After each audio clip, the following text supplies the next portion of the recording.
আওয়ামী লীগের চেয়ারম্যান আমাদের নেতা জনাব তারেক রহমানের নামে কটূক্তি করেছিল।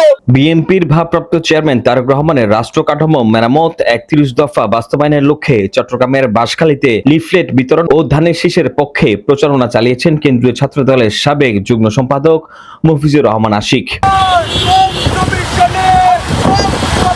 11 অক্টোবর শুক্রবার বাঁশখালী তৈলাদ্বীপ সেতু হতে জলদি পর্যন্ত মোটরসাইকেল শোডাউন করেন। পরবর্তীতে জলদিতে এক সংক্ষিপ্ত সমাবেশে তিনি বক্তব্য রাখেন। এই সময় তিনি বলেন, আমাকে দিয়ে কোনো অনৈতিক কাজ হবে না। বেড়িবাঁধের টাকা লুটপাট কিংবা বালু উত্তোলনের অর্থ আত্মসাতের মতো কর্মকাণ্ড জড়িত হবেন না তিনি।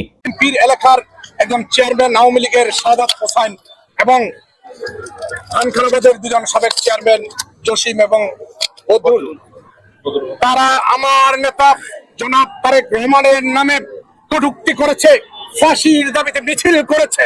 অত্যন্ত দুঃখের বিষয়, বাঁশখালীতে আজকে এত নমিনেশন প্রার্থী, এত দানের শীষের প্রার্থী, তারা কখনো প্রতিবাদ করেনি, তারা কখনো তাদের বিরুদ্ধে কোনো ব্যবস্থা নেয়নি, এমনকি তাদেরকে মামলা থেকে যাতে মামলার মধ্যে দেয়া না হয় সেই ব্যবস্থা তারা গ্রহণ করেছে।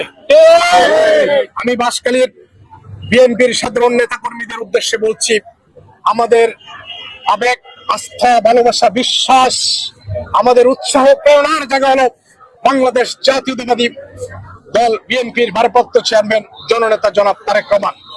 আমরা যদি বিএনপির ভারপ্রাপ্ত চেয়ারম্যান জনাব তারেক রহমান এবং আমাদের মাতৃ সমাবেশ নেত্রী বেগম খালেদা জিয়ার সম্মান করতে না পারি, তাহলে আমাদের এই রাজনীতির কোনো অর্থই হয় না।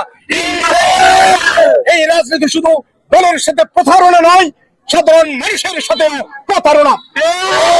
আমি অবিলম্বে যেই সমস্ত চেয়ারম্যান আওয়ামী লীগের চেয়ারম্যান আমাদের নেতা জনাব তারেক রহমানের নামে কটূক্তি করেছিল, ফাঁসি দাবি করেছিল, আমাদের নেত্রীর নামে কটূক্তি করেছিল, আমরা তাদেরকে অতি দ্রুত গ্রেপ্তারের দাবি জানাই। আমাদের জন্য, বাঁশখালীর মানুষের জন্য, বাঁশখালীতে যারা জুলাই যুদ্ধ করেছিল, জুলাই যুদ্ধের ছাত্র জনতাদের জন্য সবচাইতে দুঃখের বিষয় হলো যারা জুলাই আগস্টে 3-4 তারিখে ছাত্র জনতার উপর চাম্বল গুনাগুনি কিংবা জলদিতে আক্রমণ করেছিল, গুলি করেছিল, তাদের নামে সেই নির্দেশদাতার নামে কোনো মামলা করা হয়নি।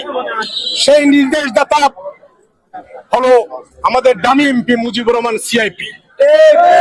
তিনি বিভিন্নভাবে প্রশাসনকে প্রভাবিত করে, বিএনপি জামাতের কিছু নেতাকে প্রভাবিত করে, তার নামে বাঁশখালী থানায় মামলা হতে দেয় নাই।